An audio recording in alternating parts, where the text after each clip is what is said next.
But who is this? What thing of sea or land? Female of sex, it seems, that so bedecked, ornate and gay, comes this way, sailing like a stately ship of Tarsus, bound for the isles of Javan or Gardia, with all her bravery on, and tackle trim, sails filled and streamers waving, courted by all the winds that hold them play. An amber scent of odorous perfume her harbinger, a damsel train behind. Some rich Philistine matron she may seem.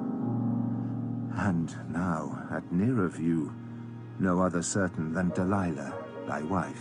My wife, my traitress, let her not come near me. Yet on she moves. Now stands, and eyes thee fixed. About to have spoke, but now, with head declined like a fair flower surcharged with dew, she weeps, and words addressed seem into tears dissolved, wetting the borders of her silken veil. But now again she makes address to speak. With doubtful feet and wavering resolution I came, still dreading thy displeasure, Samson, which to have merited without excuse I cannot but acknowledge. Yet, if tears may expiate, though the fact more evil drew in the perverse event than I foresaw, my penance hath not slackened, though my pardon no way assured. But conjugal affection, prevailing over fear and timorous doubt, hath led me on, desirous to behold once more thy face, and know of thy estate. If aught in my ability may serve to lighten what thou sufferest, and appease thy mind with what amends is in my power, though late, yet in some part to recompense my rash, but more unfortunate misdeed. Out, out, hyena! These are thy wonted arts, and arts of every woman force like thee, to break all faith, all vows, deceive, betray, then, as repentant to submit, beseech and reconcilement move with feigned remorse, confess and promise wonders in her change, not truly penitent, but chief to try her husband how far urged his patient bears, his virtue or weakness, which way to assail. Then, with more cautious and instructed skill, again transgresses and again submits, that wisest and best men, full oft beguiled, with goodness principled, not to reject the penitent, but ever to forgive, are drawn to wear out miserable days, entangled with a poisonous bosom snake, if not by quick destruction, soon cut off as I by thee, to ages an example. Yet, hear me, Samson. Not that I endeavour to lessen or extenuate my offence, but that, on the other side, if it be weighed by itself, with aggravations not surcharged, or else with just allowance counterpoised, I may, if possible, thy pardon find the easier towards me, or thy hatred less. First, granting, as I do, it was a weakness in me, but incident to all our sex. Curiosity, inquisitive, importune of secrets, then with like infirmity to publish them, both common female faults. Was it not weakness also to make known for importunity, that is for naught, wherein consisted all thy strength and safety? To what I did, thou showedst me first the way, but I to enemies revealed and should not, nor shouldst thou have trusted that to woman's frailty. Ere I to thee, thou to thyself wast cruel. Let weakness, then, with weakness come to par, so near related or the same of kind, thine forgive mine. That men may censure thine the gentler, if severely thou exact not more strength from me than in thyself was found. And what if love, which thou interpretest hate, The jealousy of love, powerful of sway in human hearts, no less in mine towards thee, caused what I did. I saw thee mutable of fancy, feared lest one day thou wouldst leave me, as her at Timnah, sought by all means, therefore, how to endear and hold thee to me firmest. No better way I saw then by importuning to learn thy secrets, get into my power thy key of strength and safety. Thou wilt say, why then revealed? I was assured by those who tempted me that nothing was designed against thee but safe custody and hold. That made for me. I knew that liberty would draw thee forth to perilous enterprises, while I at home sat full of cares and fears, wailing thy absence in my widowed bed. Here I should still enjoy thee day and night, mine and love's prisoner, not the Philistines. Hold myself unhazarded abroad, fearless at home of partners in my love. These reasons in love's law have passed for good, though fond and reasonless to some perhaps. And love hath oft, well-meaning, wrought much woe, yet always pity or pardon hath obtained. Be not unlike all others, not austere as thou art strong, inflexible as steel. If thou in strength all mortals dost exceed, in uncompassionate anger, do not so. How cunningly the sorceress displays her own transgressions, to upbraid me mine, that malice, not repentance, brought thee hither. By this appears, I gave, thou sayest, the example, I led the way. Bitter reproach, but true. I to myself was false ere thou to me. Such pardon, therefore, as I give my folly, take to thy wicked deed, which when thou seest impartial, self-severe, inexorable, thou wilt renounce thy seeking, and much rather confess it feigned. Weakness is thy excuse, and I believe it. Weakness to resist Philistian gold. If weakness may excuse, what murderer, what traitor, parricide, incestuous, sacrilegious, but may plead it? All wickedness is weakness. That plea, therefore, with God or man will gain thee no remission. But love constrained thee, call it furious rage to satisfy thy lust. Love seeks to have love. My love, how couldst thou hope, who tookst the way to raise in me inexpiable hate, knowing as needs I must, by thee betrayed? In vain thou strivest to cover shame with shame, or by evasions thy crime uncoverest more. Since thou determinedst weakness for no plea in man or woman, though to thine own condemning, hear what assaults I had, what snares besides, what sieges girt me round ere I consented, what might have awed the best resolved of men, the constantest to have yielded without blame. It was not gold, as to my charge thou layest, that wrought with me. Thou knowest, the magistrates and princes of my country came in person, solicited, commanded, threatened, urged, abjured by all the bonds of civil duty and of religion, pressed how just it was, how honourable, how glorious to entrap a common enemy who had destroyed such numbers of our nation. And the priest was not behind, but ever at my ear, preaching how meritorious with the gods it would be to ensnare an irreligious dishonourer of Dagon. What had I to oppose against such powerful arguments? Only my love of thee held long debate, and combated in silence all these reasons with hard contest.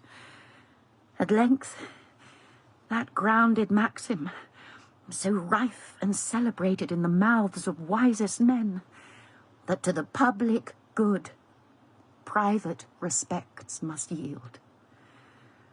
with grave authority, took full possession of me and prevailed. Virtue, as I thought. Truth, duty, so enjoining. I thought where all thy circling wiles would end, in feigned religion, smooth hypocrisy. But had thy love, still odiously pretended, been as it ought sincere, it would have taught thee far other reasonings, brought forth other deeds.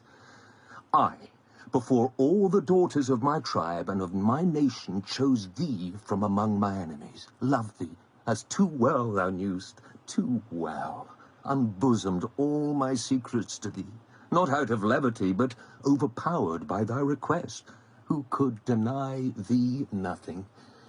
Yet now am judged an enemy. Why then didst thou at first receive me for thy husband? Then, as since then, thy country's foe professed. Being once a wife, for me thou wast to leave parents and country. Nor was I their subject, nor under their protection, but my own. Thou mine, not theirs.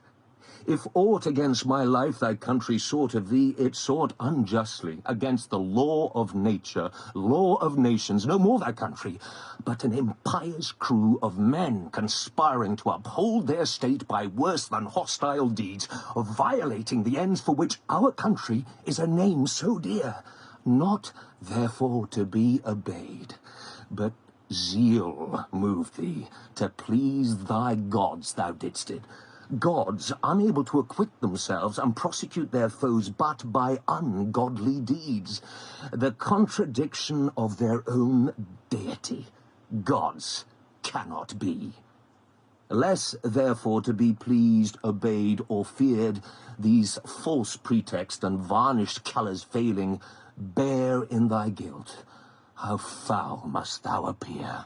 In argument with men, a woman ever goes by the worse, whatever be her cause. For want of words, and no doubt, or lack of breath. Witness when I was worried with thy peals. I was a fool, too rash, and quite mistaken in what I thought would have succeeded best. Let me obtain forgiveness of thee, Samson. Afford me place to show what recompense towards thee I intend for what I have misdone. Misguided. Only what remains past cure. Bear not too sensibly, nor still insist to afflict thyself in vain. Though sight be lost, life yet hath many solaces, enjoyed where other senses want not their delights. At home, in leisure and domestic ease, exempt from many a care and chance, to which eyesight exposes daily men abroad.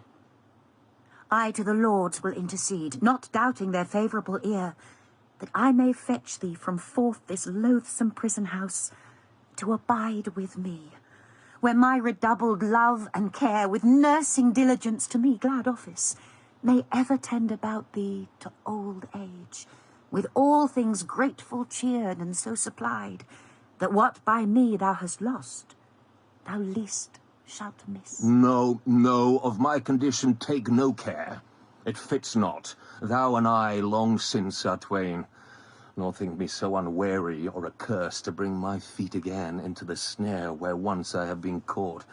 I know thy trains, though dearly to my cost, thy gins and toils, thy fair enchanted cup, and warbling charms no more on me have power, their force is nulled.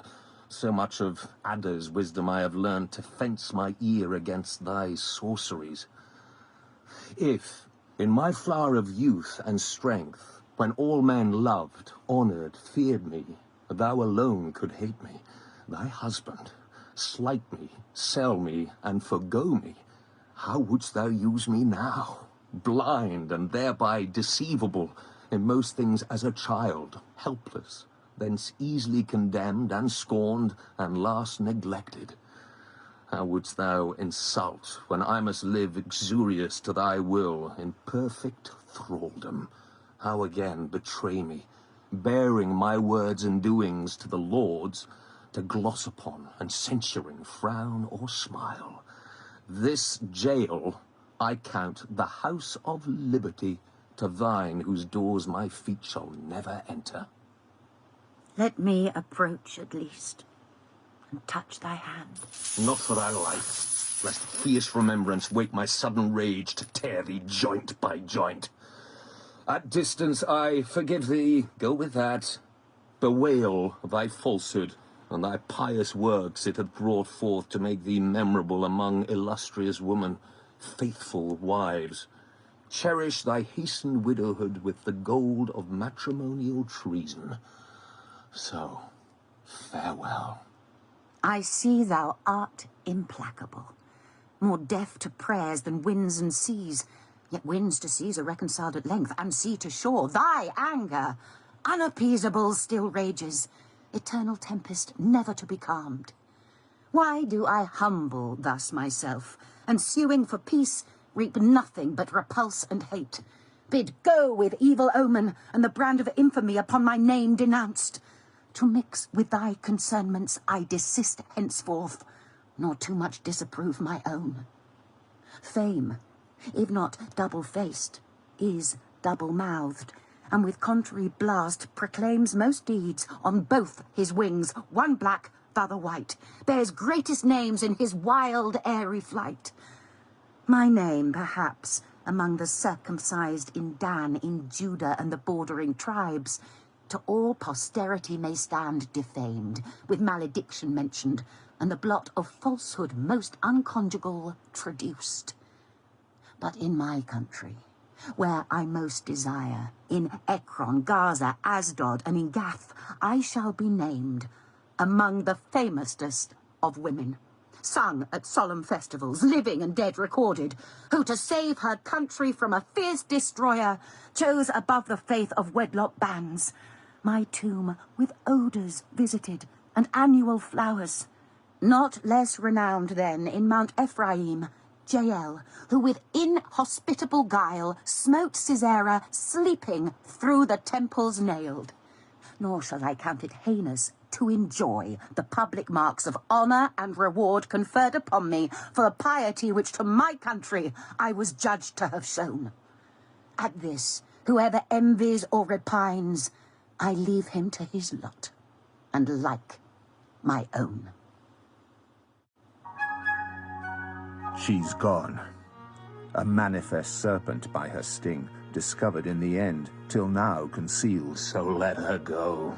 God sent her to debase me, and aggravate my folly, who committed to such a viper his most sacred trust of secrecy, my safety, and my life. Yet beauty, though injurious, hath strange power, after offence returning, to regain love once possessed, nor can be easily repulsed, without much inward passion felt, and secret sting of amorous remorse. Love quarrels oft in pleasing concord end, not wedlock treachery endangering life. It is not virtue, wisdom, valour, wit, strength, comeliness of shape, or amplest merit that woman's love can win or long inherit. But what it is, hard is to say, harder to hit, which way soever men refer it, much like thy riddle, Samson, in one day or 7, though one should musing sit. If any of these, or all, the Timnian bride had not so soon preferred thy paranymph, worthless to thee compared, successor in thy bed, nor both so loosely disallied their nuptials, nor this last so treacherously had shorn the fatal harvest of thy head.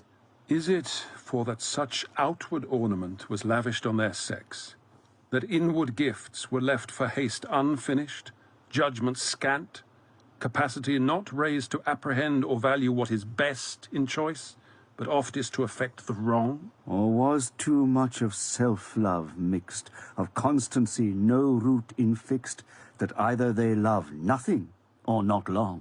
Whate'er it be, to wisest men and best, seeming at first all heavenly under virgin veil, soft, modest, meek, demure, once joined, the contrary she proves, a thorn intestine, far within defensive arms, a cleaving mischief.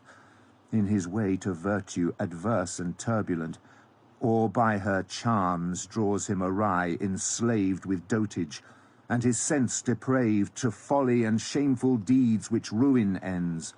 What pilot so expert but needs must wreck, embarked with such a steer's mate at the helm?